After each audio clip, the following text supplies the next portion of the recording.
For the first time in my poker career, I'm trying to make $10,000 while only playing low-stakes poker the entire year. In order to make it a true challenge, I only have a max of 250 hours to pull it off. After coming off one of the best years of poker in my short career, this year has been the complete opposite. I've already experienced some of the worst bad beats in my life, and at the low point, I was down $3,674. However, thanks to back-to-back wins last week, I'm now 23 and a half hours into this challenge and down $2,768. Obviously not how I wanted to kick off this challenge, but anytime I go through a rough stretch in poker, I've often advised you guys to do two things. Drop down in stakes for a small period of time, and do something you enjoy to get your mind off the game. So in order to avoid being a hypocrite, I'm going to follow my own advice and play 1-2 today and show you guys every single hand from my entire session. As far as doing something I enjoy, to me there's nothing better than getting out and playing a few holes of golf to clear the mind. So sit back and feel free to critique while you watch four slapdicks play a hole of golf.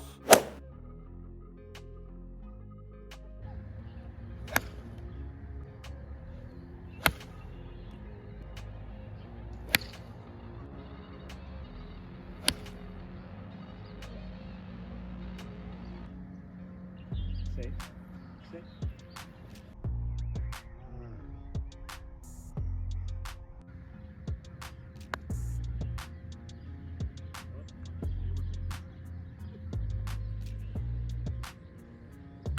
Oh, that's a wake on. I did not feel bad for that. It's in. Now that I've shown you guys how not to play golf, hopefully I could teach you a few things about low stakes poker by heading out to the nicest card room in Northern California, which is none other than Stone's Gambling Hall. But before we get started, I gotta announce that I have some huge news coming soon, and Instagram gets the first look. Make sure you follow me at NorCal Poker so you don't miss out. We buy into the 1-2 game for the max of $300 and waste no time before getting started. As most sessions go, we start out the day by folding some absolute garbage. For hand number 1, we fold 5-3 offsuit, followed by Queen Deuce offsuit, Queen 5 of hearts, Jack 9 offsuit, and 6-3 offsuit before hand number 6. For this one, I decided to throw on the $5 straddle to increase the action, and 6 people decided to put in the call before it's on me, and I look down at 5-4 offsuit. Nothing to do than just check, since a raise would be diabolical. So we're off to a flop 7 ways, and it rolls out 7-4-3 with 2 spades, giving us middle pair and a gut shot. Pretty good flop overall, but I don't want to lead out with the shitty middle pair, so I check, and the low jack throws out a bet of $10. Folds to the small blind who calls, big blind calls, and now action's on me. If I had a better feel for the table, I'd debate raising as a semi-bluff. Since we're at the beginning of the session, I tend to just call and see what develops. So I throw in the $10, and everyone else gets out of the way. Going 4 ways to a turn, hoping for a 4 or 6. It rolls out the 3 of spades, pairing the board and bringing in the front door flush. Both blinds check it over. I don't see any other move than to check and hope it gets checked through. Now the low jack throws out the same small bet of $10. To me, this sizing screams weakness with a weak top pair at best. So if both blinds fold to me, I'm going to turn my hand into a bluff. But we unfortunately don't get the chance because the small blind check raises to $45. There's nothing to do than just fold and move on because we could easily be drawing dead. We then fold King 8 offsuit, 9-6 offsuit, and 7 deuce of hearts before hand number 10. In this one, the hijack limps, which to me screams his hand is super weak because he just calls $2 with no action behind. So when I'm next to act and look down at ace 8 offsuit, I have an easy raise to try and isolate him. The button isn't going to make our plan easy because he calls the $12. As expected, the hijack gets out of the way. Going heads up with the wrong target, and the flop comes out 10-7-4 rainbow, giving us ace high and a dream. I don't really like betting with nothing on a board that could easily connect with them, so I check to pick up more information, and he decides to check it back. I think all his 10x hands would value bet, and his straight draws like 8-9 and 5-6 would start a bluff in position, so I'm gonna eliminate those holdings from his range. Off to a turn, and it peels off the 7 of spades, pairing the board. I could check again since I have some showdown value, but I decided to throw out a bet of $20 to get better aces to fold. If he has a pair below a 10, start putting pressure, but now he puts in a raise, which forces me to fold. I think him having trip 7s makes a lot of sense here. The next hand up, the $4 straddle is on, and when action gets to me in the hijack, I look down at King Jack offsuit and raise the price of admission to $15. I get action from a short stack in the big blind and the player in the straddle, so with $45 in the pot, we're off to a flop 3 ways of ace-ace-9 rainbow, giving us one of the best non-paired hands possible. The big blind now goes all in for just $13, which he'd never do with an ace since he doesn't need protection, so I plan on calling until the player next stack calls as well. Gave a little Hollywood like he had a tough decision, but I was born in the 90s, so I know bad acting when I see it. At you, Pauly Shore. So I don't fall for the trap and get out of the way. Big blind had pocket 6s, under the gun had ace-10 offsuit for flop trips. We then fold king-8 offsuit again, fold ace-4 offsuit in middle position, fold 10-9 offsuit, miss with 8-5 offsuit from the straddle, fold 4 deuces spades to a $23 under the gun raise. The opponent had the overpair, shocker, and called an extra dollar with 49ers but missed before hand number 18.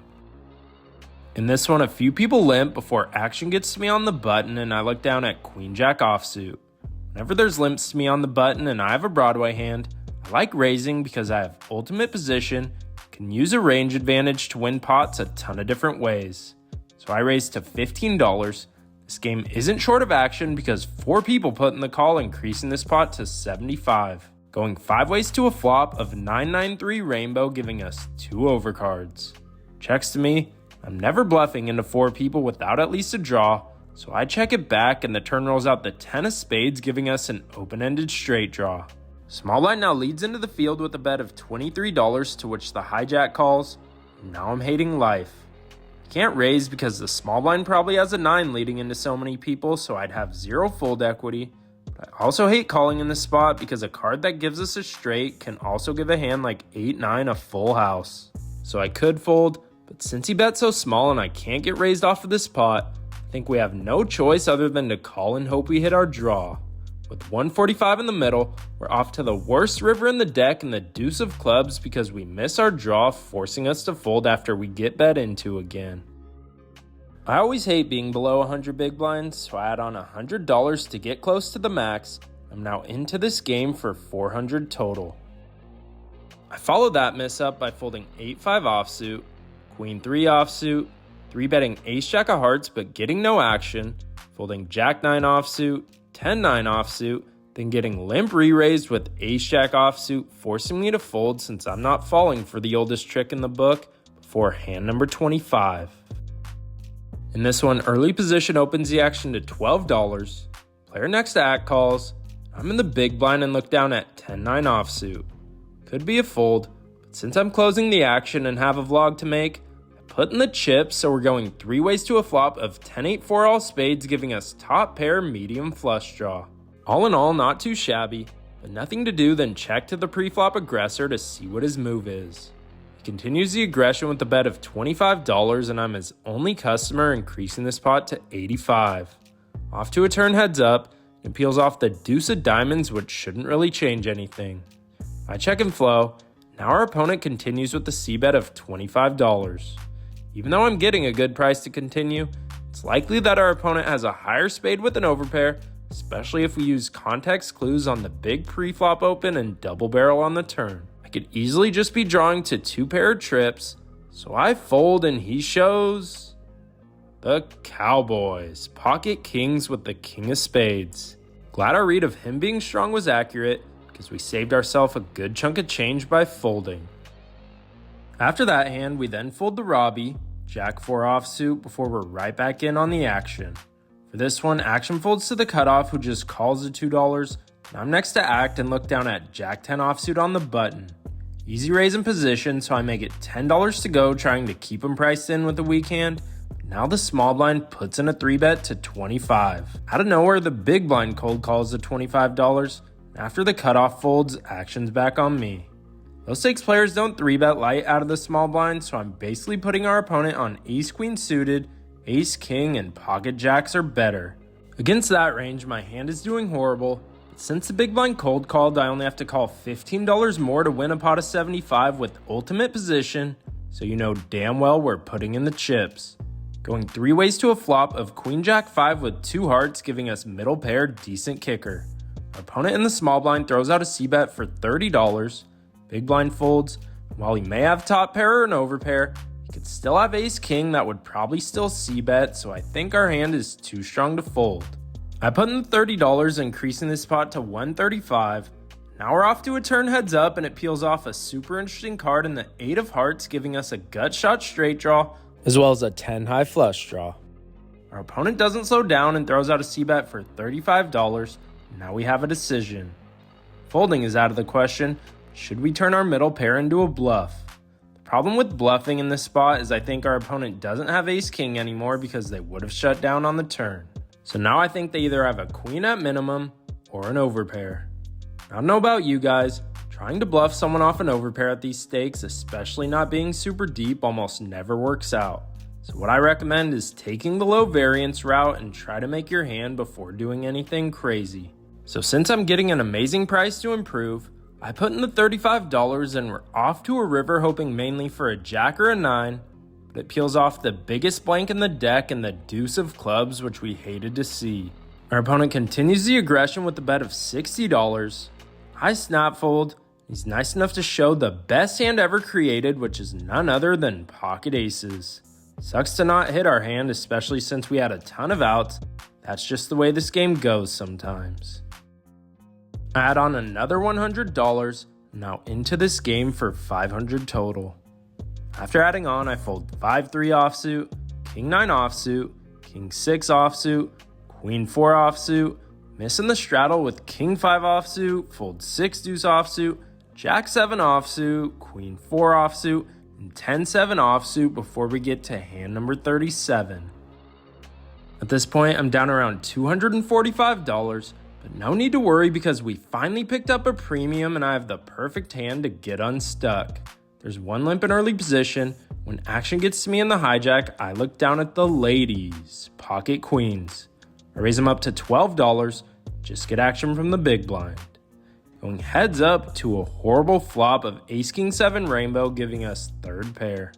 He checks and flow. There's 0 point in betting, so I check it back. Turn is the 5 of clubs that also goes check check, and river peels off the 10 of hearts.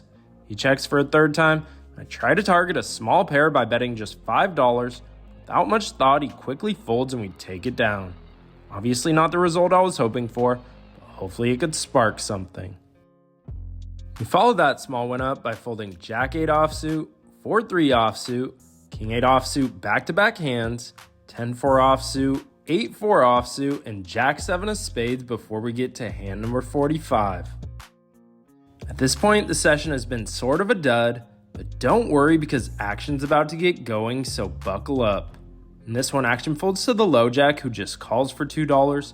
I'm next to act and look down at the best pair in poker, which is none other than the deuces, pocket twos. I could overlimp, but I actually like raising in this spot because we could use a range advantage to steal it down the road if needed. Folds to the small blind who puts in the call. The low jack calls the extra $8, so with 30 in the pot, we're off to a flop 3 ways and it rolls out 10-8 deuce with 2 clubs, giving us bottom set on a draw heavy board. Both players check and flow, and a value bet is obviously in order.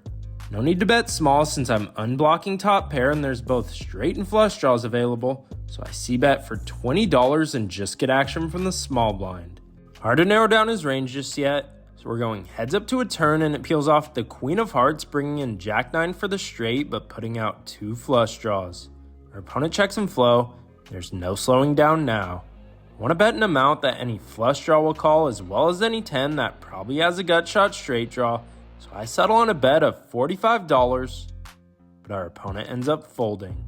Hard to imagine he folded a hand like 10-9 or jack 10 for that size, so he probably just had an 8 at best.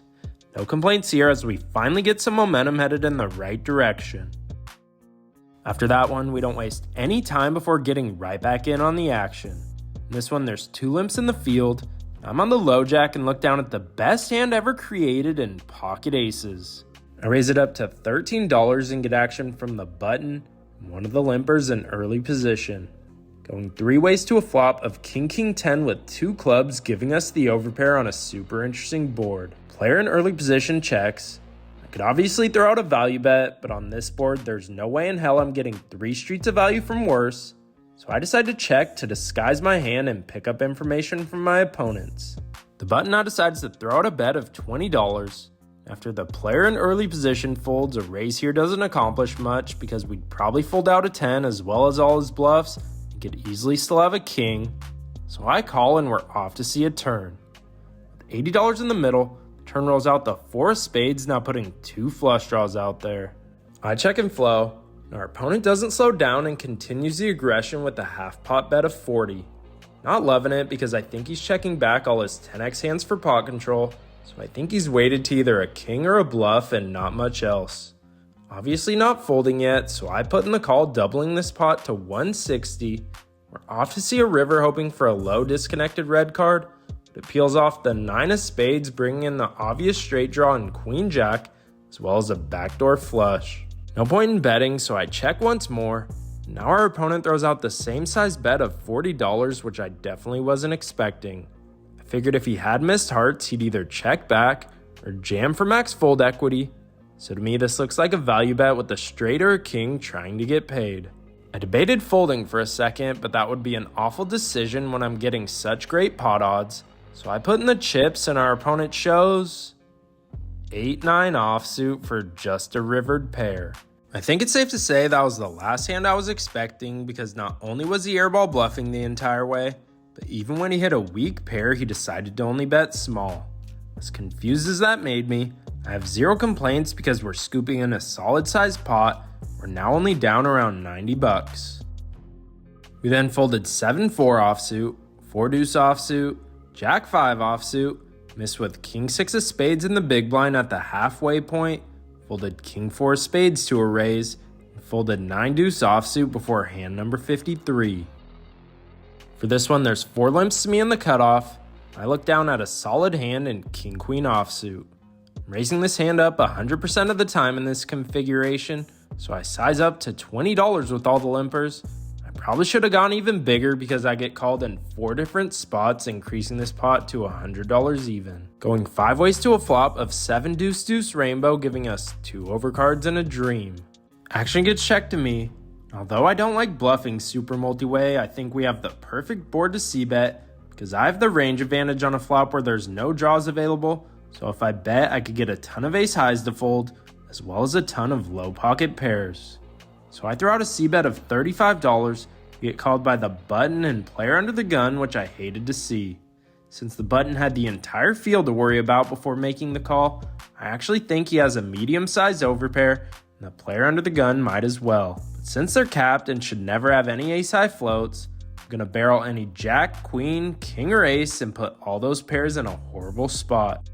Unfortunately for us, the turn peels off the 10 of clubs. I decide it's time to wave the white flag since this card has 0 fold equity.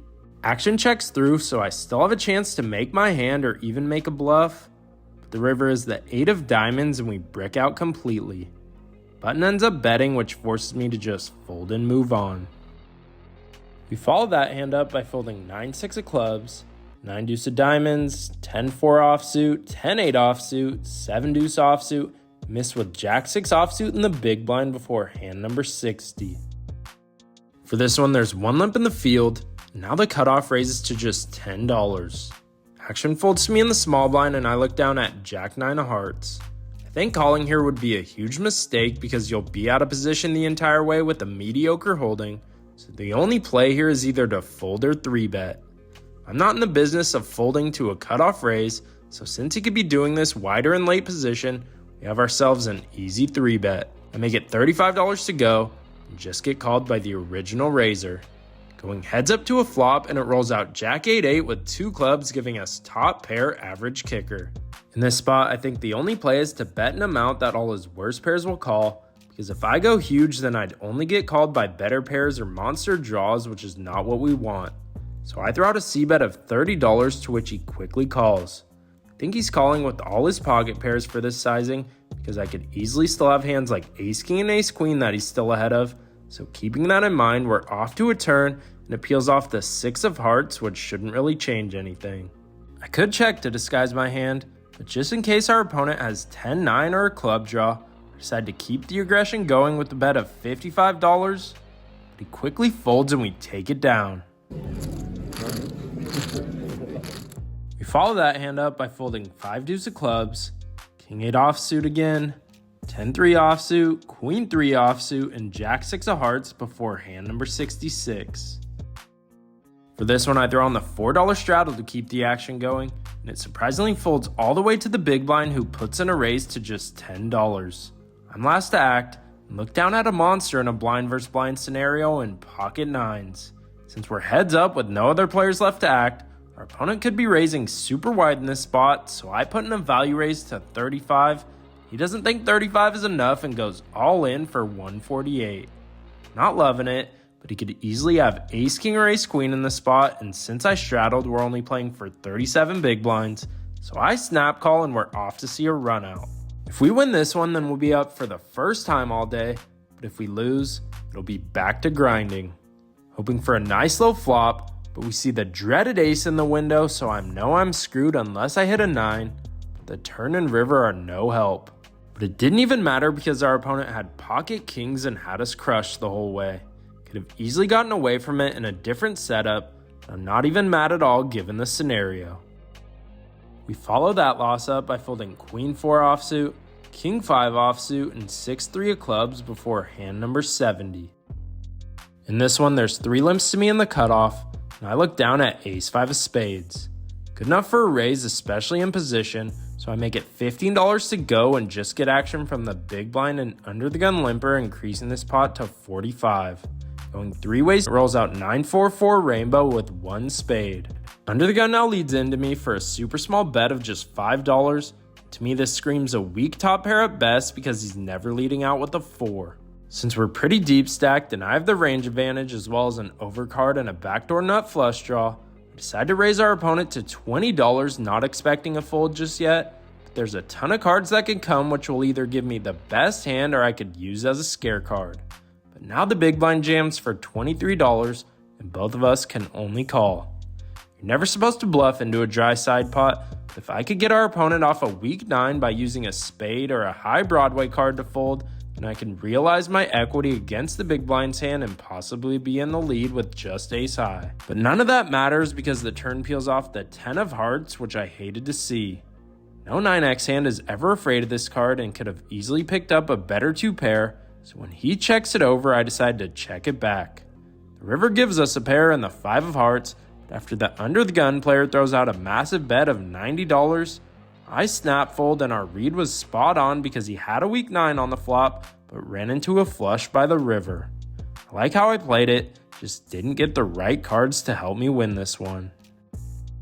We then folded 8-6 offsuit, raised king-queen offsuit to $20 over a $4 straddle but got no action, folded king-8 offsuit once more, missed with king-6 offsuit in the straddle, folded 9-3 offsuit, king-4 of clubs, called a raise with king-10 of clubs but missed completely, folded the Robbie, and 6-3 offsuit before hand number 80. In this next one, the player to my right opens the action to $10. I'm next to act and look down at ace-queen offsuit. Don't like taking this hand multi-way, so I re-raise our opponent to $30. When it folds back to him, he quickly puts in the call. Going heads up to a flop in position of 4-3-3 with 2 hearts, giving us just 2 overcards. He checks, and I throw out a c-bet of $20, which I do with all my strong hands, and he calls pretty quickly. Since I have the ace of hearts in my hand, he doesn't have the nut flush draw, so he either has 6-5 for the straight draw, a flush draw that we're ahead of, or a pair like 5s through jacks since queens or better would have stacked off. Keeping that in mind, we're off to a turn and it peels off the 4 of spades pairing the board. Our opponent checks and flow. I'm not giving up on this hand since our opponent's range is capped, so the only question is how much to bet. If I had a big pair, I wouldn't just go all in because I wouldn't want anyone to fold, so I throw out a bet of $60, and it seems to do the job because our opponent folds pocket 9s face up, saying how I must have an overpair. I show him the bad news, When you've only shown down strong hands the whole day, it tends to help your bluffs get through. After getting a little back, we then folded 6-5 offsuit, 6-deuce offsuit, missed completely with ace-9 of diamonds, then folded a random shitty mystery hand because my dumbass forgot to show the camera before we get to hand number 85. In this one, the low jack opens the action to $10, cutoff calls, and I'm on the button and look down at 40% of a royal flush and king jack of clubs. Could just call, but I'm trying to play this one heads up to narrow my opponent's ranges, so I put in a raise to $45 and just get called by the low jack. With exactly $100 in the middle, we're going heads up to a flop of king 9-8 with 2 hearts, giving us top pair decent kicker. Checks to me, and I throw out a value bet of $35. Now my opponent starts cutting out chips and he's all over the place. First he cuts out calling chips, then goes back to his stack for raising chips, puts those chips back, and eventually grabs the chips again and min raises us to 70. This player hasn't gotten out of line all day, and to me this is an obvious physical tell that he has a monster, so I waste no time and just fold my hand despite having top pair. Keep in mind this was a 3-bet pot and my hand looks like a monster itself, so the fact that he just min raised us screams that he wants action with most likely a set, 2 pair, or king queen at minimum. People might call me crazy for folding this, but I'll always trust my read even if it means getting blasted in the comments. After folding queen 4 of clubs, I add on another $100 and I'm now into this game for $600 total.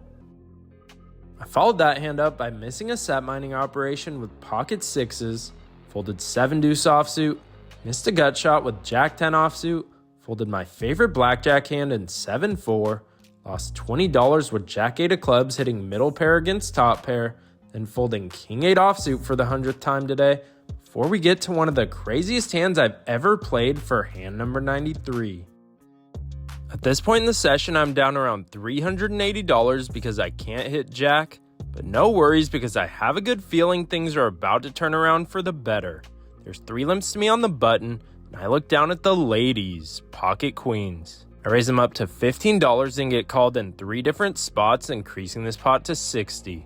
Going 4 ways to a flop in ultimate position, and it rolls out king 7-6 with 2 diamonds, giving us second pair. Action gets checked to me. Even though there's an overcard out there, I like betting small for equity denial and value against weaker pairs. So I throw out a c-bet of $20 and just get called by a player in early position, increasing this pot to $100 even. Off to a turn heads up, and it peels off the 3 of diamonds, bringing in the front door flush and giving us a queen high flush draw. He checks and flow. I don't see a point in betting since a worse hand won't call a bet now that the flush draw hit, so I check it back and we're off to an amazing river and the queen of spades giving us a set. If you look closely, our opponent looks like he checked, then goes to grab chips to bet. I asked the dealer if that was a check or not because I wasn't clear.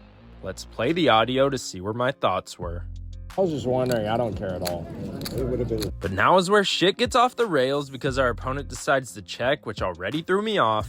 But now he decides to roll over his hand before I even acted and shows jack 9 of diamonds for the flush.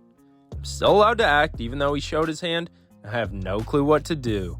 Should I check it back and give him the pot, or say screw it and turn my set into a bluff? I really wanted to go for gold and make the bluff, but I just don't see how he's ever folding given the way this hand played out, so I check it back and let him have it. That was easily one of the weirdest spots I've ever been in. What's crazy is if he bet on the river, I'd probably call a reasonably sized bet, so technically I saved some money. I followed that bizarre hand up by raising king queen offsuit but giving up on a bad low flop, folding queen 7 of spades, queen deuce of clubs, king 3 offsuit, and 10-6 offsuit before hand number 99. In this one, a player under the gun who hasn't opened a hand all day makes it $15 to go, so I'm thinking he has a monster. Player in middle position calls, action folds to me in the big blind, and I look down at 6-5 of spades. Easy call since a raise would be lighting money on fire against an under the gun open, so we're off to a flop 3 ways of king 7-4 rainbow, giving us an open-ended straight draw. I check and flow. The player under the gun throws out a c-bet of just $10. Nothing to do than just call, getting an amazing price, so I put in the chips and we're off to see a turn hoping for a 3 or an 8, but it peels off the deuce of diamonds. I check looking to give up to a big bet, but our opponent only throws out 3 red chips for a bet of $15. Can't fold for that price, so I stick in the call, increasing this pot to 95. The river is the queen of spades, and we miss again. I check. He bets $20. I show my misdraw to the table, and he shows ace king of spades for top pair top kicker. Even though I didn't hit my hand, just glad we got a good price to try and hit it and didn't lose too much in that spot. For hand number 100, I fold ace 4 offsuit to a big raise, and I'd usually stop at 100 hands, but since I was on the button, I decided to play one more to see if we could strike gold. There's 3 limps to me on the button, and I look down at a beauty and ace jack of hearts because I have the perfect hand to double up and limit the damage. Just like I've been doing all day over 3 limps, I raise the price of poker to $20, but one by one, they all fold. Look at all those chickens! Sucks to not get action there, but I guess it just wasn't meant to be, so let's get to the outro. I don't know what it is about these every hand videos, but some of the wildest shit always happens in them. I was into the game for 600, out for only 128 for a massive 1-2 loss of $472. If we add this session's results to the challenge, I've now played 26 hours and 50 minutes of live poker in 2026 and profited negative $3,240. That wasn't how I wanted to start the new month, especially after having the second worst month of poker in my life. But next week I'll mainly be playing 1-3, so this challenge will either get a lot closer to even or sink way further in the red. Only one way to find out, so make sure you tune in next week. Thanks for watching, and as always, I hope you guys run good at the tables, and I'd appreciate it if you could hit the subscribe button to help me reach my year-end goal of 50,000 subscribers.